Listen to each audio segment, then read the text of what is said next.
Olá, guerreiro estratégico, tudo bem? Vamos agora para a nossa revisão de véspera. Sociologia é um assunto incrível e é muito importante que você tome cuidado, porque ao falarmos de sistema prisional é um tema muito polêmico que desperta dentro das pessoas várias paixões, mas dentro de uma prova, na disciplina de sociologia, você deve basear-se no pensamento sociológico clássico. E quem são esses pensadores clássicos? Basicamente, são os pais da sociologia, né, os que formam o tripé da sociologia: Marx, Emile Durkheim e Max Weber. E também, pessoal, tem alguns sociólogos recentes aí que são muito estudados sobre a criminalidade, sobre a estabilidade social e sobre o sistema prisional. O maior clássico de todos, estudados na história, na filosofia, na sociologia, em praticamente todos os setores que envolvem os chamados sistemas totais, é Michel de Foucault e seu livro Vigiar e Punir. Então, pessoal, alguns assuntos que estão previstos no nosso edital, eles são todos eles encaixados dentro da sociologia clássica. Pessoal, então olha só, na nossa revisão de véspera de sociologia aplicada, vamos gabaritar esse conteúdo porque eu fiz aqui o apanhado mais completo para você. Então é o seguinte, ao final da sua prova, fotografe e nos envie. Olha só, você vai me enviar a prova no meu e-mail pessoal, professorsergiohenrique@yahoo.com.br, e aí eu já irei analisá-la e ver a possibilidade de uma interposição de recurso. Então, pessoal, vamos lá, mandem a prova logo no final e vamos agora repassar os principais tópicos. O edital, ele fala muito em ressocialização e o encarceramento. E lembrando que temos um problema sociológico. O que é que mais encarcera no Brasil? Tráfico de drogas, o furto e o roubo, que são doenças sociais, patologias sociais para alguns sociólogos, né? São criminalidades, são crimes que apreendem, né? A maioria das pessoas que estão envolvidas nesses crimes são pessoas pobres que vivem em espaços anômicos, ou seja, ausência de regras, ausência da presença do Estado na visão de Durkheim, que já vamos falar um pouco. Olha só, o que está relacionado à pobreza? Tráfico, furto e roubo, e o perfil do presidiário brasileiro, que é negro, jovem, analfabeto ou de baixa escolaridade. Logicamente que existem aqueles que têm até ensino superior, mas representam uma minoria, né, bem minoria mesmo, né, quase inexpressiva. E outro tópico do edital muito quente é a questão do encarceramento em massa, que relaciona-se diretamente com as políticas públicas e como que o Estado brasileiro encara o problema da criminalidade. Para alguns especialistas, como Rogério Greco, o direito penal deveria concentrar-se principalmente em grandes problemas, em crimes de alto potencial ofensivo. Ele diz, por exemplo, algumas ações ilegais, como o peculato, são pouco investigadas, são pouco punidas, enquanto a maioria desses crimes que nós acabamos de citar, os que mais prendem, além de principalmente, né, serem interceptados os indivíduos pobres que vivem nos espaços anômicos, a política adotada pelo Estado é a do encarceramento em massa. Sempre que você analisa uma notícia de jornal, o que mais se destaca é a superlotação dos presídios. E de acordo com o Ministério Público, e nos seus documentos, a visão do Ministério Público sobre o sistema prisional brasileiro é só digitar essa chave que sai o documento oficial. Não se preocupe você que é aluno estratégico, porque nós já destrinchamos todo esse material e ele está disponível, né, no seu livro digital. E você, nessa revisão de véspera, está ganhando de presente essas árvores mentais e a nossa lista de exercício que vai te levar a gabaritar a prova, hein? Então vamos lá, guerreiro, volta aqui. O encarceramento em massa e encarceramento em pobreza está totalmente relacionado e o sistema prisional brasileiro não cumpre sua função social. Olha só, fique atento com a Constituição de 1988 e a garantia dos direitos sociais. É importante relacionar que os direitos humanos, né, que surgiram aí logo após a Segunda Guerra Mundial, estão diretamente ligados aos crimes, né, às barbaridades cometidas pelo nazifascismo. Então, a partir dali se estabeleceu, né, que nenhuma pessoa pode ser perseguida em razão de sua religião, em razão do seu grupo étnico ou em razão de quaisquer de suas opiniões. E o Estado, ao prender o indivíduo, ele não pode inferir uma violência desnecessária sob o risco disso ser enquadrado no crime de tortura. E aí temos uma das grandes polêmicas, né, que colocam fogo nas nossas discussões sobre o sistema carcerário e sobre o sistema de segurança público como um todo. Calma, calma, calma. Nós vamos usar a visão da sociologia. Cara, nessa hora é muito importante que você se coloque isento. Como assim isento? Quando você pensa assim, eu vou pegar o bandido, eu vou matar o bandido. Calma, cara, você não está isento. Você está refletindo sobre forte emoção. E isso não permite a racionalização da situação, que é o objetivo fundamental do Estado, que nós já veremos, né, a partir do sociólogo Max Weber. Então, o Estado, de acordo com a Constituição, garante direitos sociais e tem também os direitos humanos a serem cumpridos. E aí volta para o Rogério Greco e o encarceramento em massa. Estado que não cumpre sua função social torna-se um Estado policial. O que é isso? Quanto mais a violência for usada, não teremos necessariamente um aumento da estabilidade social, né? Mas sim de mais violência, certamente. Olha só, aquele Estado que não cumpre sua função social, ou seja, não gera emprego, não dá saúde, não dá educação e permite a existência de espaços anômicos, é o termo que nós estamos utilizando para nos referirmos às favelas, para as regiões que na geografia, nas atualidades, nós chamamos de espaços segregados socialmente, que tem ausência de políticas públicas do Estado e, via de regra, surgem atividades criminosas e muitas vezes o que nós chamamos de Estado paralelo. E isso é quase um padrão, podemos dizer, quase todos os lugares que se observa uma grande pobreza e ausência de políticas públicas. A criminalidade, ela reverbera, né? A criminalidade é mais alta. Então, pessoal, o Estado que não cumpre sua função social, de acordo com a Constituição, deve dar acesso à saúde, à educação, ele corre o risco de tornar-se um Estado policial. Então, fique atento que qual é o objetivo da cadeia? Cara, cuidado, a cadeia não é para punir. Numa questão, eles podem te induzir a esse erro. O objetivo da cadeia é ressocializar.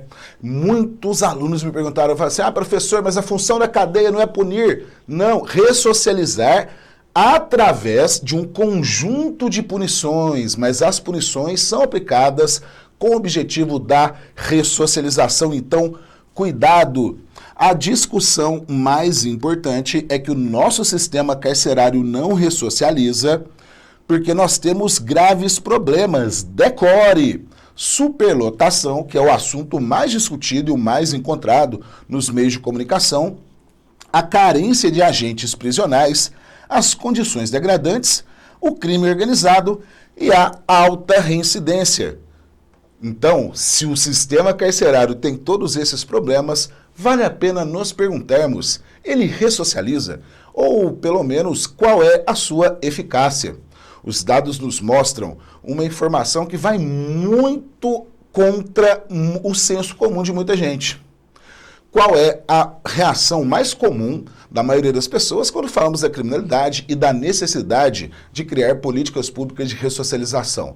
Investir em mais policiamento ostensivo e investir em mais cadeias. E essa é uma política pública que tem sido realizada nos últimos 20 anos.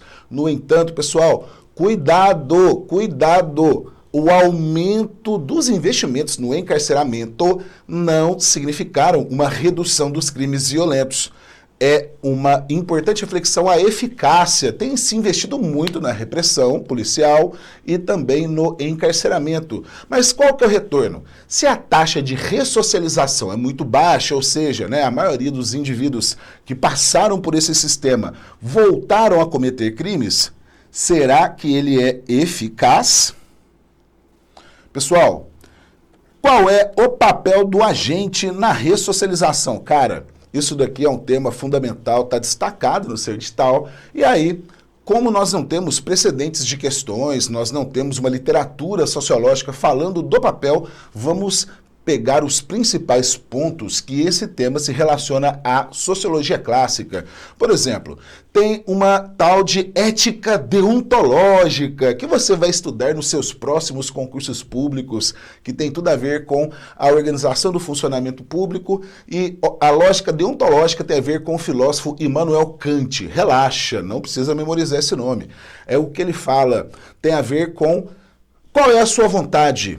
A sua vontade é seguir uma razão superior, que é o cumprimento da lei, tudo bem? Então, o código de ética dos servidores públicos em geral são baseados na ética deontológica.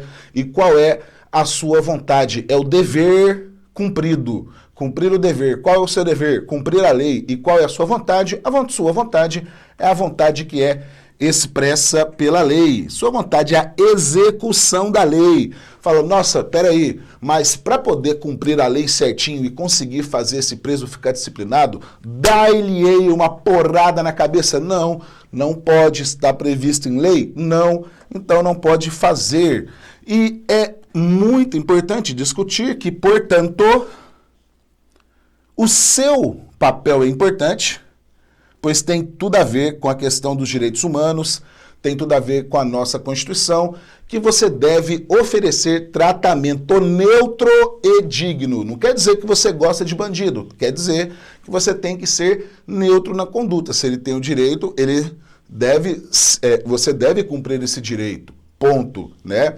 Então, olha só, lembrando, né, que em Santa Catarina tivemos um aumento do status, agora, né, você terá status de policial, e fique atento, porque é um trabalho que o índice de estresse, de esgotamento é altíssimo, e o agente penal é um dos que mais reclamam sobre as condições de trabalho degradantes. É altíssimo o índice, né, de estafa, de depressão, de impactos, né, na saúde física e emocional. Por quê?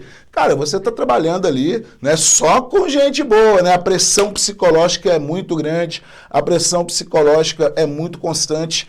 E aí vem a grande dificuldade, né? Como executar a vontade da lei, como executar a vontade do Estado, estando sobre tão forte pressão no seu cotidiano profissional. Então, vamos ficar atentos nas formas de ressocialização com formas e políticas de encarceramento no Estado de Santa Catarina, que nós temos regimes presos em regime semiaberto. No aberto é o que mais tem pessoas, né, enclausuradas. Depois o regime semiaberto, depois em fazendas de recuperação, hospitais e APACs. E lembrando que, de acordo com a mídia, há uma resistência da população e dos próprios servidores públicos quanto à implantação de novas formas de reabilitação, né, de ressocialização alternativas ao encarceramento, que é o ponto central da nossa discussão. Olha só, modelo de prisão sem armas e agentes enfrenta resistência em Santa Catarina. A Associação de Servidores do Sistema Prisional diz que a implantação de unidades da APAC fortaleceria a atuação de ações de facções criminosas.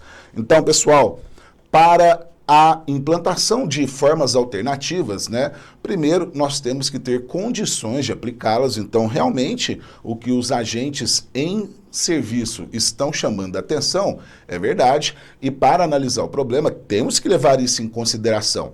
No entanto, há uma política maior que o Estado procura realizar para colocar em prática, né, tanto o que a Constituição prevê, para ficar de acordo com o cumprimento do compromisso com os direitos humanos. No entanto, a mentalidade da população tem dificuldade de absorver essas novas práticas, tá? Rogério Greco fala bastante isso, esse é um dos pontos. A sociedade brasileira, ela é muito influenciada pela escravidão, por uma herança de compreender a cadeia ou qualquer forma de punição como castigo, castigo físico, punição e sofrimento, e não necessariamente a ressocialização. Então, pessoal, fique atento neste ponto, que é a resistência psicológica, tá? Então, olha só, 5 anos depois, cadeia humanizada ainda não saiu do papel em Santa Catarina. E aqui a notícia chama atenção que é menor a reincidência e o custo é menor. Seminário quer retomar o debate sobre a PACS em Santa Catarina. No modelo, são os próprios detentos que controlam as rotinas do local onde cumprem a pena. O sistema prisional de Santa Catarina está 23% acima da capacidade, superlotação, é a segunda menor do país. Cara, este dado, né, é muito importante levar em consideração. Mesmo que não estejam nas condições ideais, né, tem aí 23% acima da capacidade, é bem menor do que a superlotação que nós encontramos nos presídios brasileiros, que chegam, olha aí pessoal, a 63,9%. Então essa superlotação é algo absolutamente incrível no Brasil, né? Que leva a uma condição totalmente desumana, né? As pessoas empelotadas e revezando quem vai ficar perto do vaso sanitário, né? Enfim, com todas as precariedades e horrores que pode acontecer numa situação de encarceramento quanto essa. Perceba que em todos os dados sociais, Santa Catarina é um destaque no Brasil, né? Tanto falar de índice de desenvolvimento humano, redução de pobreza, enfim, né? Perfil da distribuição da renda, mas também, né, nós temos índices sociais muito positivos quando falamos de encarceramento. Não estou falando que são bons e excelentes, estou dizendo que, em relação ao restante do Brasil, é um sistema penal praticamente exemplar, né, considerando aí o último dado que nós acabamos de analisar. Presos que têm acesso ao estudo correspondem a 11,7%, enquanto no Brasil 12,6%. Então, temos aí uma quantidade de presos percentualmente aí a aumentar. Proporcionalmente, temos mais presos que trabalham em Santa Catarina, mas, de acordo com esse dado, temos mais presos que estudam no Brasil. E olha só, respaldando essa informação, mais presos em Santa Catarina trabalham do que no Brasil. E você vê aqui que, de longe, a população carcerária é predominantemente masculina. Então, fazendo um perfil nacional, o jovem negro analfabeto é o homem, né? É o principal encarcerado. Existem de todos os perfis, mas em massa é esse.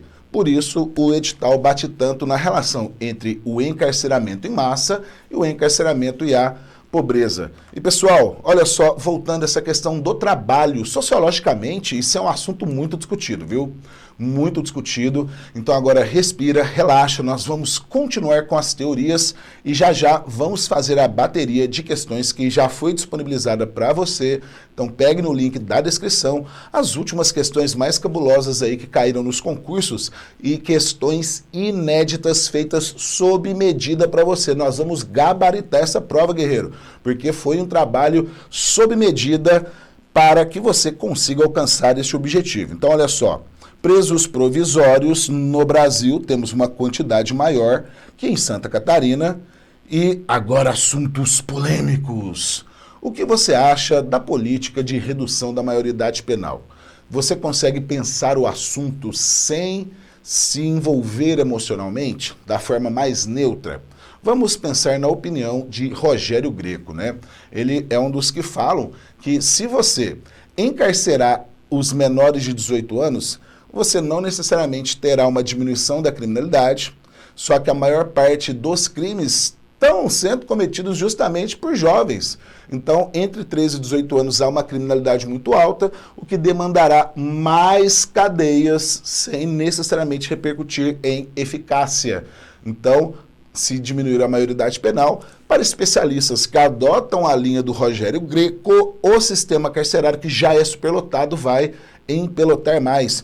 Então, tá aí, pessoal. Cuidado, para fazer uma prova de sociologia, você deve ser neutro e sempre pensar nos clássicos. E agora, vamos falar dos pais da sociologia clássica, Karl Marx, Emile Durkheim e Max Weber. Então, olha só, sociologia clássica, Karl Marx, o nosso velho barbudo vermelho que não é o Papai Noel. O que ele fala? O trabalho para Karl Marx, olha só, cara, que filosófico, é a forma como o homem, ser humano, transforma o espaço ao redor e produz a história, ou seja, né, produz a aventura humana, produz os grandes acontecimentos políticos, sociais e econômicos. O trabalho é a primeira forma de mediação entre o homem e a realidade à sua volta, que Marx, em sua filosofia, chama de realidade material. É fácil você lembrar porque a filosofia dele é chamada materialismo histórico. Então, pessoal, trabalho para Marx é a forma como ele transforma o meio material. Olha aí o materialismo histórico. E sabe qual que é uma palavra-chave? É a palavra dialética. Meu Deus, mas isso é muito conceito, pessoal. Que teórico, professor. Tenho que saber isso tudo? Não. Você tem que lembrar desses raciocínios. Não é o perfil da prova fazer a especificação de conceito e relacioná-lo diretamente ao teórico que falou. O edital não pediu isso, mas pediu que todos os temas fossem tratados sociologicamente. Então, olha só, por que que nós consideramos que o trabalho ele pode ressocializar? Porque o trabalho ele tem uma relação dialética. O homem transforma o meio através do seu trabalho, gera conhecimento, por exemplo, desenvolve uma técnica nova, né, um jeito novo de fazer, gera cultura. E a partir do momento que ele trabalhou, ele criou um objeto, ele alterou o meio e gerou conhecimento no homem. Então, ao mesmo tempo que ele mudou o meio mudou o homem. Olha só, isso daí que é a relação dialética. Você tem que saber isso? Não. Por que eu estou tocando nesse ponto? É um dos elementos sociológicos que vão justificar as possibilidades de ressocialização da pessoa através do trabalho e através da educação também.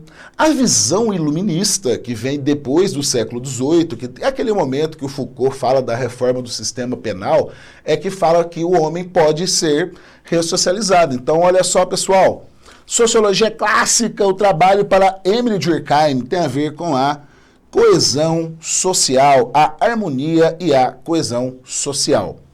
Para Emile Durkheim existem formas de solidariedade. Não se preocupe aqui, lá no seu livro digital, nós separamos para você, ponto por ponto, que ele chama um tipo de solidariedade de orgânica, que é aquela que se dá pela semelhança, né? Você fala a mesma língua, e você pertence ao mesmo grupo, e tem a solidariedade mecânica. A solidariedade que organiza o conjunto complexo, né? Cada um tem um papel, e esse papel executado dentro de todo faz com que a máquina da sociedade funcione. Sociedade mecânica, relaxa. Não tem que diferenciar isso. É que é necessário lembrar que o trabalho é uma das formas de trazer coesão social. Então, olha só, para Marx, o trabalho transforma o homem, transforma o meio. Para Emile Durkheim, o trabalho proporciona harmonia e coesão social. Então, onde é que nós temos mais criminalidade? Outro conceito durkheimiano, anomia social. A ausência clara de regras, da clareza e aplicabilidade. Vamos entender a anomia social. No século XIX, a Europa viveu muitas revoluções socialistas e revoltas operárias. Emile Durkheim falava que isso era porque existia uma falta de regramento social claro, com as punições previstas para as atividades que eram consideradas delituosas, e também uma lógica clara de como você consegue se dar bem naquela sociedade, né? Quais são os passos, quais são os caminhos que você pode ter para a sua sobrevivência. Entender com clareza quais são as regras sociais. E quando falamos em anomia social, quer dizer, aquela sociedade não tem regras claras que regulam aquele conjunto. E se não há regras claras que regulam aquele conjunto, para Durkheim surgiu a anomia. Você tem a falta de coesão, a instabilidade, justamente porque não tem esta ordem. E aí, pense nas favelas, né? Quando falamos do espaço urbano, o crescimento foi desordenado, explodiu a favelização e os espaços anômicos. Então, fique atento, pessoal. Tem uma questão que está aí na nossa lista. as regiões de escolas que estão próximas à favela são mais violentas. Por quê, pessoal? Podemos recorrer aqui à ideia da anomia social e da ideia durkheimiana também, de que o meio interfere no comportamento do indivíduo. Então, olha aí, pessoal. O trabalho colabora com a coesão e com a harmonia social. Então, você deve fazer essas duas ligações. E o Estado para Max Weber?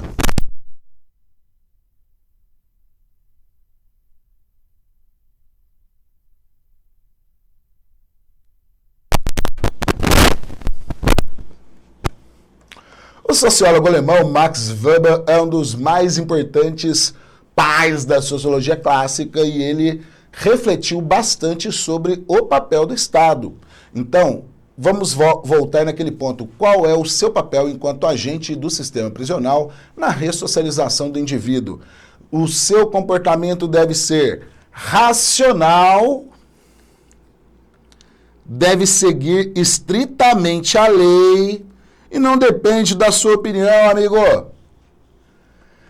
É impessoal, não tem a ver com a forma que você enxerga o mundo, tem que ser neutro. Por quê? Porque ali, na execução da sua função, você representa o Estado, simplesmente isso, que é, de acordo com Max Weber, o único que tem um monopólio legítimo da força. Ou seja, monopólio significa que só aquela pessoa, no caso o Estado, pode executar alguma função. Então, quando nós falamos que o Estado possui o monopólio legítimo da força, quer dizer que todo o aparato da segurança pública representa o Estado. Se ele tem o monopólio da força, é só o Estado que pode usar da violência para fazer a lei ser cumprida. Simples assim. Então, o que você vai fazer? Vai ficar atento. Sabe por quê? Porque para que serve o Exército? Para cumprir a lei e assegurar a segurança do território e cumprimento da Constituição. Para que existe a polícia? Para resguardar a segurança pública da sociedade civil, a segurança interna. Então, as armas, principalmente para a segurança externa, e a polícia, principalmente para a segurança interna, tá? Então, nós estamos falando que é só o Exército que pode mexer nas armas, Exército, Marinha e Aeronáutica, e a Força Policial.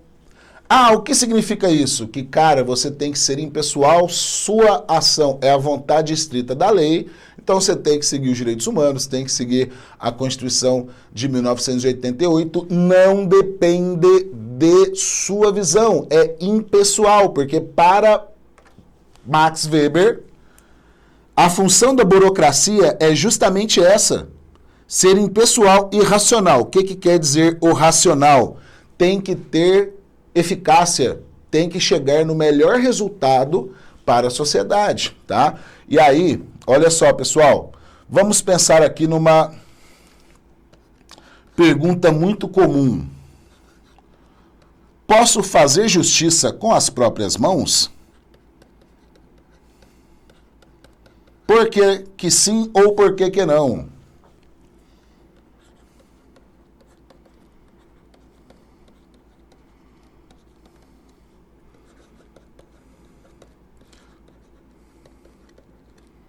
Olha só. Cara, tem muito bandido no meu bairro. Eu juntei aqui com as pessoas que eu conheço, que são todas pessoas de bem, de família, e agora todo mundo que estiver cometendo crime, usando droga, vagabundando, nós vamos tirar das ruas. Cara, você pode fazer isso? Não pode, porque mesmo que você seja motivado por um sentimento legítimo de segurança da família, de segurança da sua propriedade, não pode usar a força para ser cumprida a lei. Por quê? é o Estado que possui o monopólio legal, legítimo, jurídico do uso da força para a manutenção da segurança. Beleza, guerreiro? Então, olha só, outro filósofo que certamente aparecerá na sua prova é Michel de Foucault e seu livro Vigiar e Punir. Ele é um grande clássico, ele é estudado em toda a grande sociologia, digamos assim, né? Dentro da história, da geografia, dentro da antropologia, dentro da psicologia, né? Tem um monte de áreas que estuda o Foucault e esse livro que fala sobre a reforma do direito penal no século XVIII, que aos poucos abandona o suplício, porque a forma de punição era, dependendo do crime, era arrastar a pessoa em praça pública, né? Era arrastar por cavalos e o enforcamento. Isso passou por uma reflexão iluminista, né, que é a reforma do direito penal. Então, olha aí, pessoal, tem influência do liberalismo. Liberalismo no sentido filosófico, que nós chamamos de iluminismo.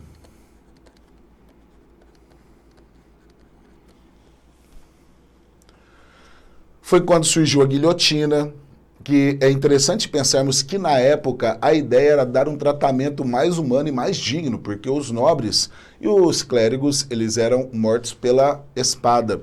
E aí o plebeu era morto por enforcamento, e era uma morte terrível, porque a pessoa demora para morrer. Enfim, né, tem toda a parte trágica do ato, que na época era, como eu disse, público, as pessoas iam assistir, de repente mudou a mentalidade. Vamos dar uma morte igual. E aí foi criada a guilhotina para que todos fossem mortos como era na espada, né? Como era para os nobres, uma morte rápida. Depois começaram a dar um sentido de utilidade, o trabalho forçado, por exemplo, e proporcional ao impacto, né, daquela infração, por exemplo, de acordo com o seu potencial ofensivo, uma pena maior e uma influência muito grande, né, pessoal, do pensamento religioso também nesse período. Depois ele vai falar do Jeremy Bentham, né? Jeremy Bentham, norte-americano, ele foi o criador de uma infraestrutura de arquitetura utilizada nos presídios e nos chamados sistemas totais, que é o panóptico, que é esta imagem que você tem aqui, é uma planta. Perceba aqui que, de acordo com a posição das celas, o prisioneiro fica o tempo todo olhando a torre central e o jogo de luz não permite que o prisioneiro observe quem está na torre, então ele não sabe se o vigia está olhando ou não. Para Bentham, né, era uma máquina de disciplinar pessoas, porque gerava o quê? Preste atenção, o que gera o panóptico de Bentham? Não é a punição pela punição e não é a punição do físico, é a disciplina. E o objetivo da disciplina é fazer com que o corpo do indivíduo se opere como se quer, sem a necessidade de uma vigilância constante. Então, ele fala que a rotina, o trabalho, a disciplina que é utilizada nas cadeias, nos hospícios, nas escolas, nos quartéis, que são chamados sistemas totais, porque envolvem totalmente a vida da pessoa, elas normalizam o comportamento do indivíduo, ou seja, colocam dentro de um padrão esperado, e as formas de punição são maneiras de docilizar o comportamento e os corpos, dando utilidade para eles. Lembrando de uma mecânica automática, em que o indivíduo se opera-se como você quer, ele faz o que você quer, sem que você fique o tempo todo olhando. Então, olha só, para podermos fechar a parte teórica, né, temos o sociólogo sul-coreano Byung-Chul Han, ele fala, né, que o que é mais importante para mantermos a estabilidade social? Será a dureza das leis? Será que temos que colocar leis cada vez mais rígidas para todos os delitos? Ou será A violência da repressão para que as pessoas fiquem com muito medo de cometer um crime e pensem duas vezes. Para Byung-Chul Han, nenhuma das duas coisas. Apesar de, claro, serem parte de todo o sistema do aparato de segurança pública, para ele, o que traz coesão social, o que traz estabilidade e o que realmente combate a violência é o cumprimento das normas e a manutenção do que chamamos de Estado de Direito. Ou seja, né, você tem o direito de recorrer à justiça se você for ofendido, mas você não pode ir lá resolver com as suas mãos, correto? E aí você recorre ao Estado e toda a máquina jurídica, ela segue o ritual processual e chega a um julgamento. E a pessoa é punida de acordo com a lei. Se cometeu uma infração, vai ser punido. Isso é mais importante para criar a estabilidade do que você falar, vamos estabelecer pena de morte para quem cometer tal crime. Por exemplo, se colocarmos pena de morte para crimes hediondos, será que eles serão menos cometidos? Essa é uma pergunta da sociologia.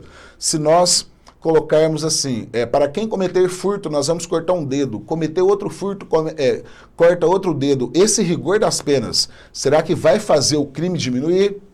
É uma pergunta válida também. Por exemplo, países que ainda executam esse tipo de punição, como o Irã e algumas monarquias absolutistas do Oriente Médio, né, você não tem um índice de criminalidade menor por isso, né? Então, você deve refletir quanto ao pensamento.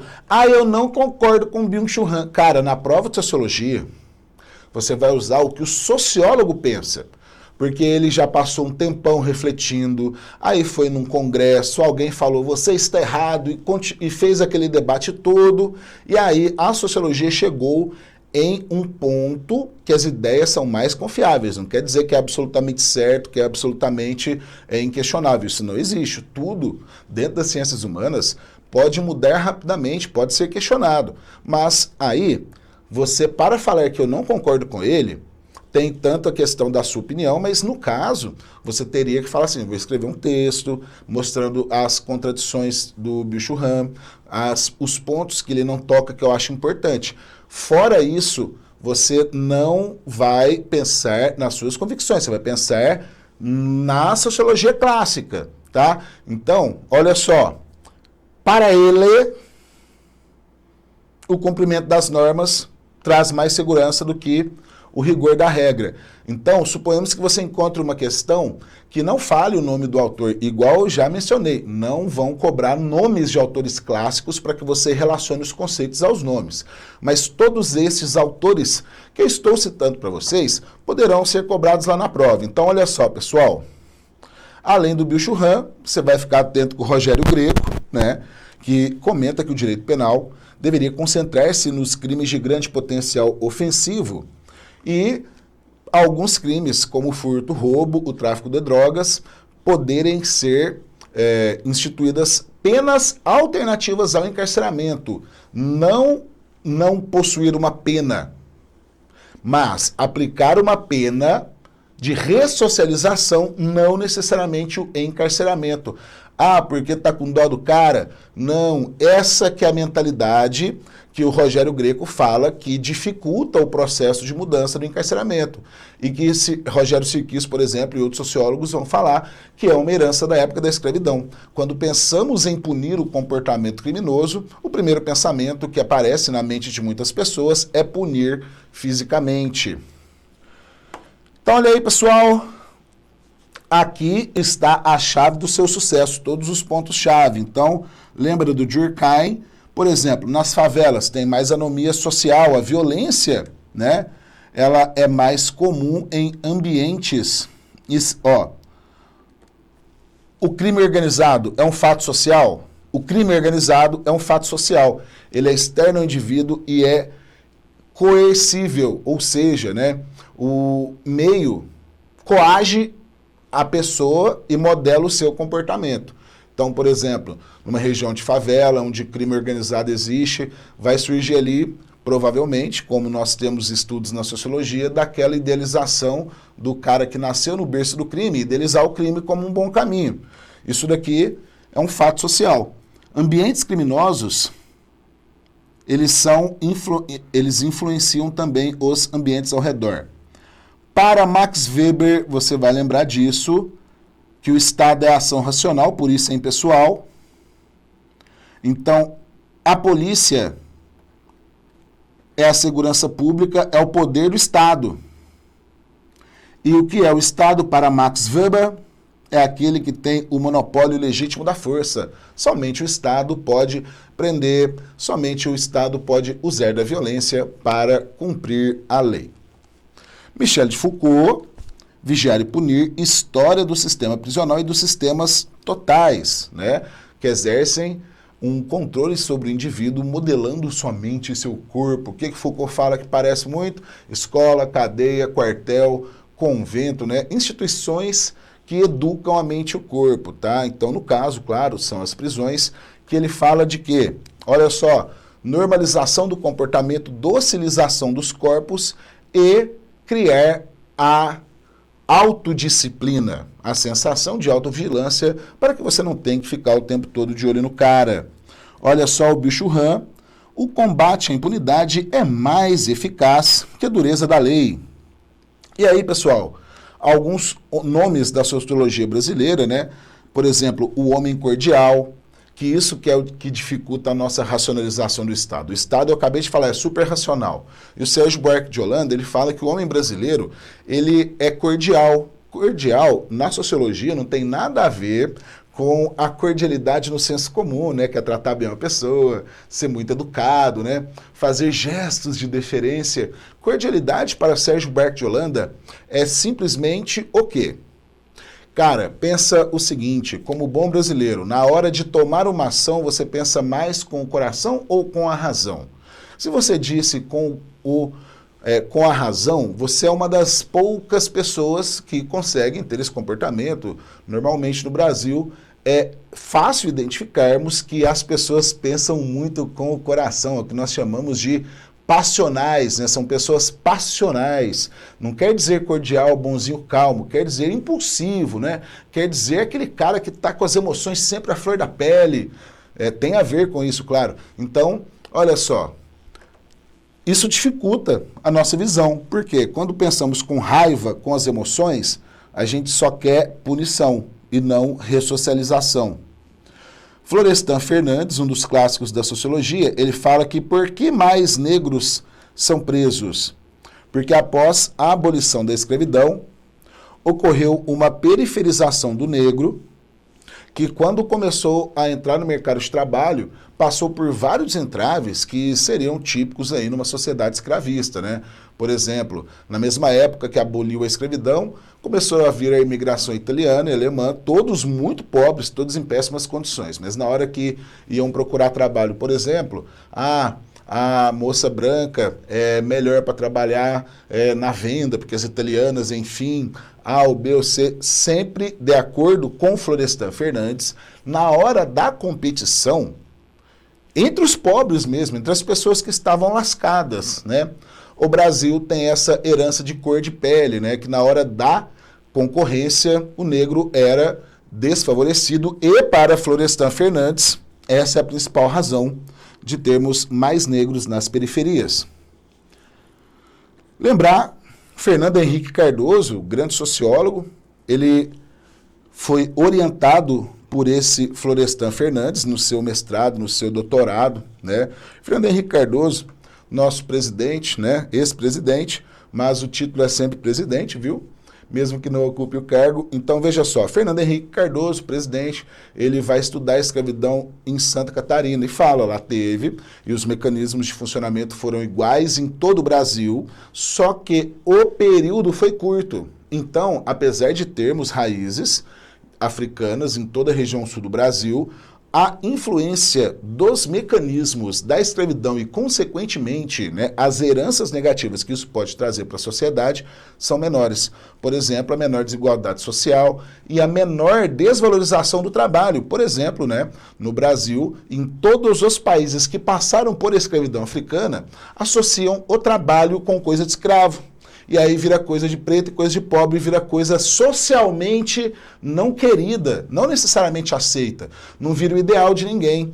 E diferente de sociedades protestantes, vamos lembrar dos Estados Unidos, que supervalorizam o trabalho, né? O cara é rico, é dono de uma super empresa no final de semana, ele vai lá, coloca uma roupa e vai mexer no jardim. Porque a casa é dele, ele tem que deixar a casa bonita, que cara legal, né? A casa é dele, então vou cuidar da minha casa, né? Aqui no Brasil, se o Zé tá trabalhando na porta de casa, pintando a casa, você fala, ih, coitado do Zé, o Zé quebrou, né? Então, a visão negativa sobre o trabalho é uma herança da escravidão, assim como um sistema penal que pune mais pobres, pune mais negros e privilegiam a punição no sentido tem que sofrer. E aí fica essa herança da escravidão que a gente não vai ressocializar. Tem que matar. Encarceramento em massa e pobreza é o principal pensamento levantado por Greco, que fala que o Estado que não cumpre sua função social, ele encarcera muito, ele pune muito. E vamos ver como isso pode ser cobrado na prova. Cara, olha só que questão da hora de sociologia clássica, todas essas da lista têm um nível mais pesado do que o que você vai encontrar. Então, se você sobreviver a essa revisão de véspera comigo, meus parabéns, viu, guerreiro? Não se esqueça, acabou a prova, manda a fotografia para o e-mail que tem aí no seu material, que é professorsergiohenrique@yahoo.com.br, para que eu verifique a possibilidade de recursos. Se não puder sair com o caderno de prova, chega em casa no site, segunda-feira de manhã, baixa a prova, envia para que possamos analisar. O trabalho não é emprego, simplesmente. Não é apenas uma forma histórica de trabalho em sociedade, ele é a atividade fundamental pela qual o ser humano se humaniza, se cria, se expande em conhecimento. Considerar o trabalho como princípio educativo equivale a dizer que falar que o trabalho pode reinserir o indivíduo na sociedade, que pode educar, significa dizer que a educação precisa voltar-se ao conhecimento científico? Não, pessoal. Conhecimento científico é importante para você não acreditar em terra plana, para você não ter tantas dúvidas não sólidas sobre a validade das vacinas. Claro que dá para duvidar, mas, por exemplo, vacina mata, né? A terra é plana, isso daí é conhecimento científico. Aqui está falando do trabalho para te educar novamente e te inserir na sociedade. Escola deve atender o mercado de trabalho? Olha, e se for a sua opinião essa?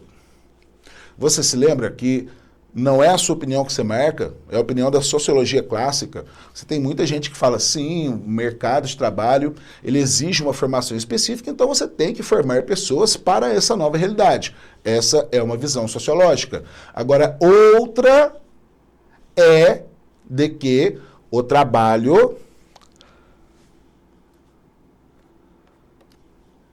ele pode reinserir a pessoa na sociedade. Então, o que tem a ver falar reinserção dentro de uma cadeia com a necessidade de você criar escolas que preparem para uma profissão?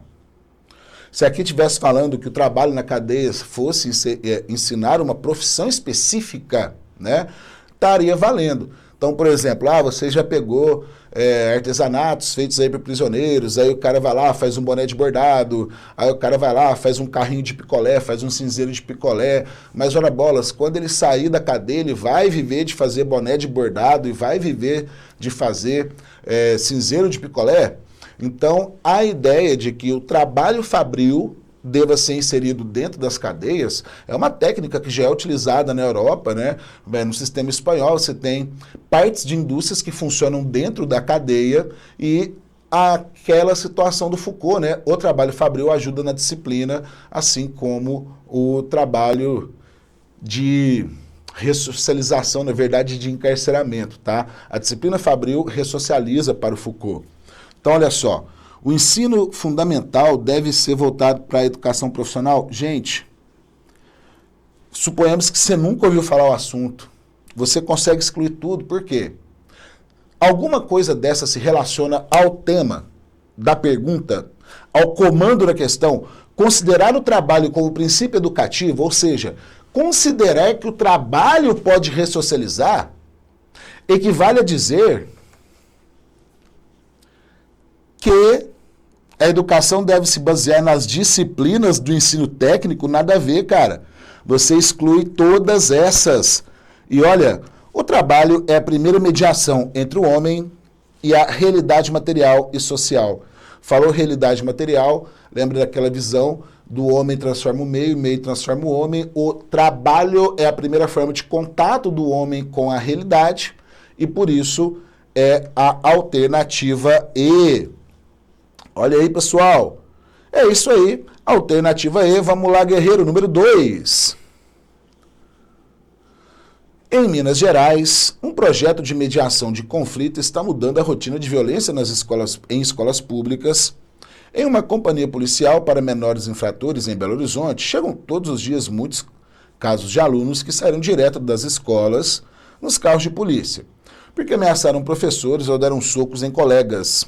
Um projeto desenvolvido pela Secretaria de Educação de Minas Gerais, Ministério Público, Tribunal de Justiça e Universidade Federal de Minas Gerais quer transformar os conflitos em oportunidades de mudança para os jovens e resolver tudo dentro da própria escola. O encarceramento só transforma aquela pessoa numa pessoa pior. Quando você é criança, adolescente, você está em formação de caráter, de personalidade. É o acolhimento da pessoa. É que vai transformá-lo não a punição, o castigo, a raiva, a vingança. Diz Valéria Rodrigues, juíza da Vara da Infância e Juventude de Belo Horizonte. A violência, especificamente nos meios escolares, é debatida e pesquisada no mundo inteiro por conta da gravidade e frequência em que se repete no cotidiano. Sobre esse problema, especificamente no que diz respeito ao Brasil, os valores autoritários da escola penetram nas relações que se estabelecem na sociedade e acabam por cercear a espontaneidade dos alunos. Cara, tem uma discussão dentro da educação que isso pode acontecer, mas o que tem a ver com o tema da prova? O que tem a ver com o tema da questão? Está falando no comando a violência, especificamente nas escolas, né? O que nós podemos falar sobre isso? Que a escola é autoritária e isso faz os alunos agirem de forma violenta? Cara, o que tem a ver? Né? Não se relaciona diretamente. Normalmente, por exemplo, você que é pai, a tendência dos pais é que gostem de escolas rígidas para disciplinar o aluno, não é verdade? Trabalhei a vida toda em escolas militares e é sempre o mesmo argumento. Eu quero que meu filho estude aqui para que ele fique disciplinado. Todo índice de violência escolar coincide totalmente com os índices da violência social, pois é o critério de criminalidade nas áreas urbanas. Cara, você vai tomar sempre cuidado com as expressões todo, sempre, nunca, totalmente. Quando você tem uma expressão simplesmente, totalmente, normalmente mente, né? E na sociologia, claro que existem possibilidades de exceções, mas você deve ser muito cuidadoso quando as palavras são absolutas como essa. Então, toda violência escolar coincide com a violência social? Algumas sim, outras não. Tem violência escolar que tem a ver com tráfico de drogas, com roubo, com furto, que estão dentro de lugares extremamente violentos, então uma coisa coincide com a outra, né? Mas você tem o caso da violência escolar, de agressão contra os professores, você tem o caso de violência escolar como os assassinatos em massa que aconteceram no Brasil, né? Início do ano, o assassinato de Suzana aí teve um impacto, né, gigantesco aí na sociedade, levou todo mundo a ficar muito preocupado sobre a segurança nas escolas. É relacionado à violência do bairro aquilo? Não, né? Então existem algumas violências que são diretamente relacionadas ao meio, outras não. Então esse todo, como eu mencionei, na hora de fazer a prova, se você estiver em dúvida, é as questões com afirmações absolutas que você vai colocar lá para analisar de novo. Ah, eu tenho que escolher uma das duas? Evite com expressões absolutas. Agressões psicológicas são consideradas violência, sim. Então, podemos dizer que a localização geográfica da escola e a presença do crime organizado, isso é, o entorno escolar, exercem influência na violência escolar. É verdade. Aqui, o que nós estamos afirmando na proposição? Olha, não é uma afirmação absoluta. Lembre-se que o meio na sociologia, ele influencia, mas ele não determina. Porque, logicamente, existem exceções e existe o componente individual, tá? Mas o meio pesa muito. Não determina, influencia. E sabemos que, normalmente, as escolas localizadas em bairros periféricos perigosos tendem a serem mais violentas. Então, alternativa D. E a próxima questão. Michel de Foucault, na obra Vigiar e Punir, discute 3 formas punitivas históricas e relaciona cada uma dessas formas punitivas a uma determinada economia de poder. As formas punitivas estudadas pelo filósofo segundo a ordem cronológica de sua efetivação na história do direito penal ocidental são... Pessoal, vamos por exclusão, vamos supor que você não estudou a história do sistema prisional. Você acha que começou com multa? Já corta essa. Nós estamos falando de evolução. Primeiro aplicaram multa, depois começaram a açoitar pessoas, ou seja, chicotear. Não tem sentido essa, né?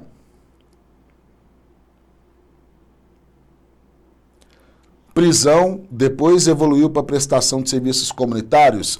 Evolução apenas alternativas. Depois evoluiu para castigos públicos, suplício é tortura pública. Então você pode cancelar essa também. Por exclusão, você consegue fazer essa questão do FCC, que é de alto nível, além da banca ser uma banca exigente, é para um cargo extremamente exigente, mas você percebeu que ao ler sociologicamente, tentando adotar a visão de grandes autores, tá? É fácil você excluir um monte de alternativa.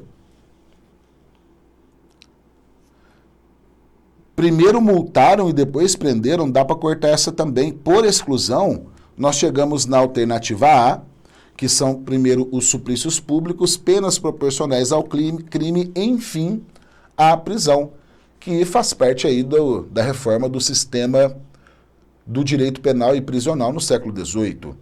O panóptico de Bentham, descrito por Foucault em Vigiar e Punir, tem por efeito importante, você lembra daquelas cadeias que possuem uma torre central e as laterais saem as celas que não conseguem saber se o vigia está olhando ou não. Isso desperta o sentimento de autovigilância, né? O cara pensa que toda hora está sendo vigiado e isso disciplina o indivíduo. Lembre-se do Foucault, ele sempre fala de punição. O objetivo da cadeia não é punir, cuidado com isso daí que pode ser pegadinha na prova. O objetivo é ressocializar. E para ressocializar, você disciplina através do trabalho, você normaliza o comportamento que você considera inadequado.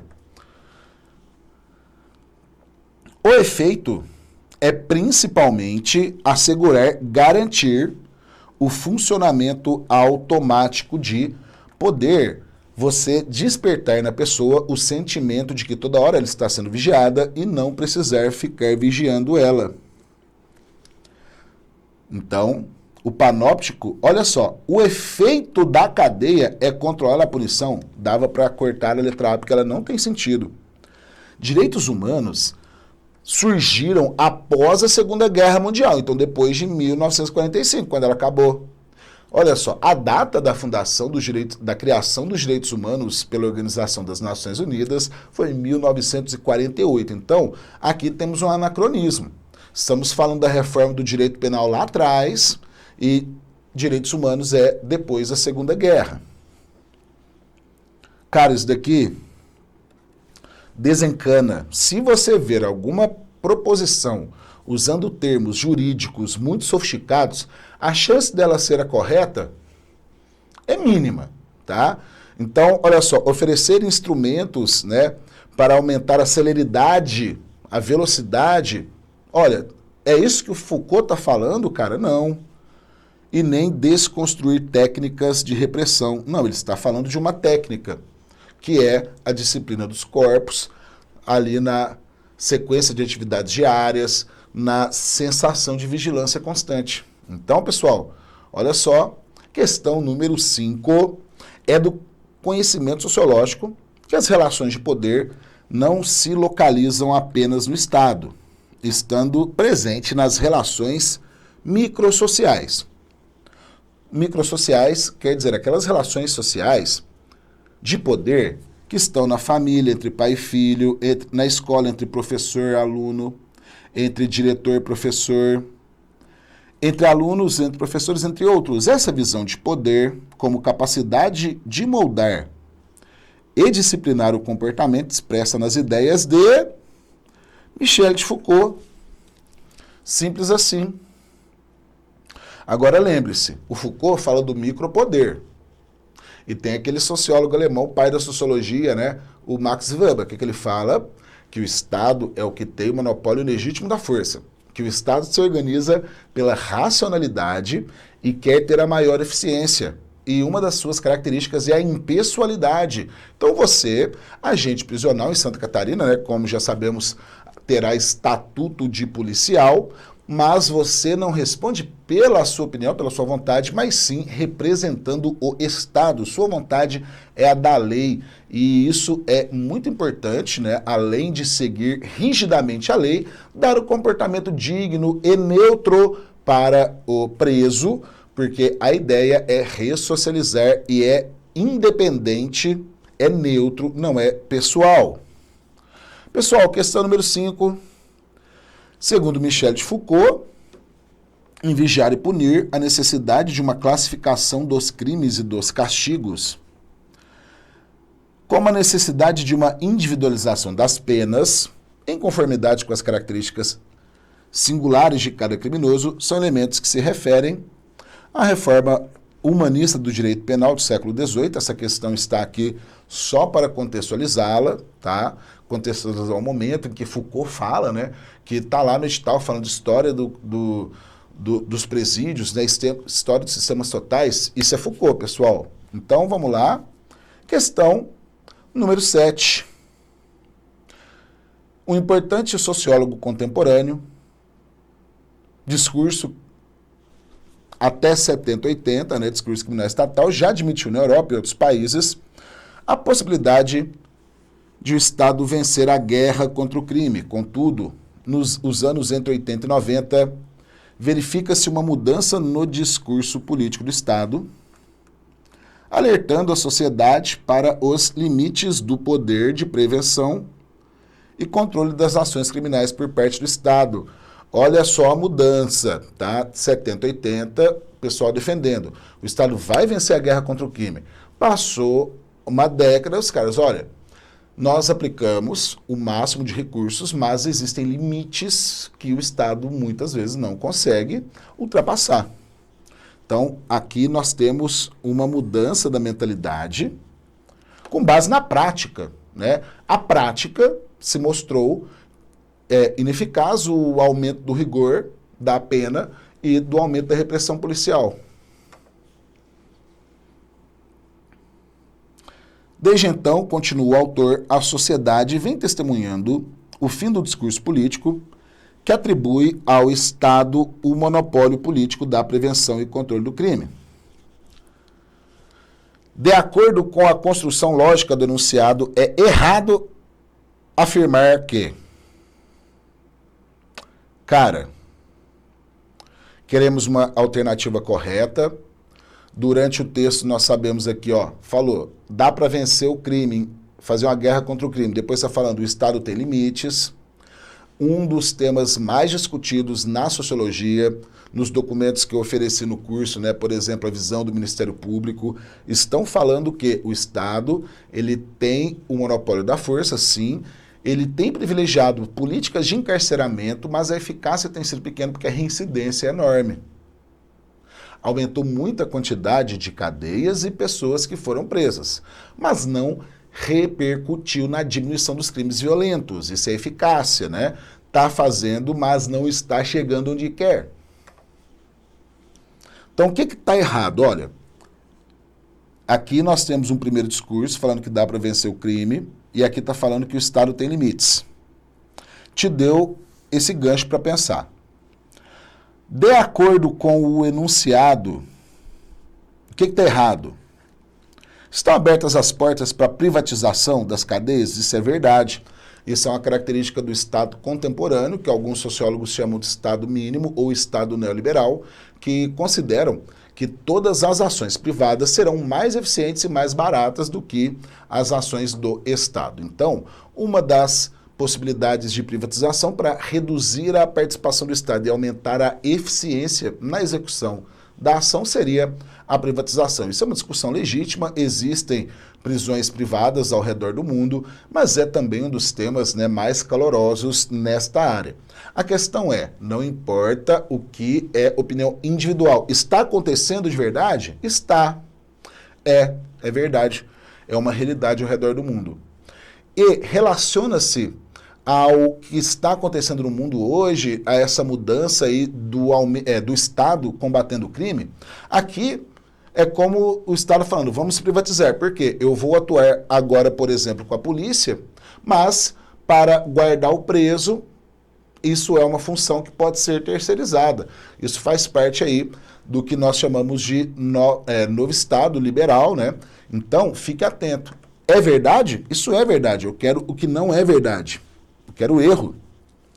A máquina penalizadora, pensa no sistema judiciário, tem sido levada a adaptar-se à nova realidade econômica contemporânea. Se adaptar através da privatização é um exemplo que é uma afirmação verdadeira. Os dispositivos de prevenção e controle do crime têm sido subordinados à lógica de mercado? Claro, se você privatiza a cadeia, é a subordinação da segurança pública à lógica de mercado, que ela já tem sido, né, muito mercadorizada, digamos assim, tem sido muito ligada ao mercado. Porque, por exemplo, temos que pensar na vigilância, né? Sistema aí da internet das coisas, que você é avisado de quando está chegando à sua casa, você consegue monitorar toda a sua casa pelo celular. Então, a segurança pública que tem uma grande participação do mercado, do setor privado, é verdade. A falência do modelo penal, a questão já afirmou que está falido, é porque não tem investimentos em mais prisões? Se você leu e estava com dúvida, essa daqui acabava suas dúvidas, que é o eixo central de todo o problema sociológico. Há um grande investimento no encarceramento, mas não reverbera em eficácia. Então, queremos errada é essa daqui. E para podermos finalizar a nossa revisão, pessoal, vamos agora às últimas questões. O tráfico de drogas é um exemplo da ausência do Estado, que negligencia a garantia dos direitos sociais. Abandona parcelas da população à violência e ao embate entre traficantes e policiais. Os traficantes resolvem conflitos entre moradores e assistem famílias desamparadas pelo Estado, desenvolvendo fortes laços de solidariedade com eles, né, com os moradores. A situação é sociologicamente definida como fenômeno psicossocial. Até aqui tem influência, mas a emoção prevalece sobre o jurídico? Pessoal, não importa se há pessoas que acabam concordando ali com o traficante, tá? Isso é um fenômeno psicossocial? Né? Envolve a psicologia da sociedade. Mas o que foi descrito, Estado paralelo, É que a emoção prevalece sobre a lei? Não, é que a ausência do Estado naquele espaço fez com que surgisse a anomia social, a ausência daquele regramento claro, abrindo espaço para o poder paralelo. Não é normal, pode ser patológico, crime é considerado patologia social, mas não é por desvio de função. É que o Estado não cumpriu a função social e, de acordo com Rogério Greco, tornou-se um Estado policial. Conflito entre a autonomia de grupos sociais e a heteronomia que caracteriza o direito estatal. Cara, igual eu falei, apareceu coisa pesada na sua prova de linguajar jurídico, não será essa, certamente, tá? Agora, vamos entender o que está falando a questão. Olha, há um conflito, essa daqui é um juridiquês pesado, mas é correta, tá? Então tá aqui mais para que você conheça o conceito. O que é a heteronomia? É o poder de coercibilidade externa do Estado. O que quer dizer? Não importa a sua opinião. O importante é a opinião da lei. E mesmo que você não concorde com ela, ela vai ser aplicada. Então, há um conflito entre os grupos sociais, por exemplo, que vivem na favela, que muitas vezes defendem um traficante, e muitas vezes acham que é o traficante que vai resolver os problemas, vai pagar um gás, vai fazer ali a lista de compra de um remédio para dar para o idoso, só que ele também, o cara passa medo em todo mundo, mata, persegue. Então, há uma tensão social constante na população, uma tensão constante entre o meio e o Estado. E pega aí o pessoal que apoia o traficante. Importa a opinião deles porque eles acham que o traficante está resolvendo o problema deles? Não.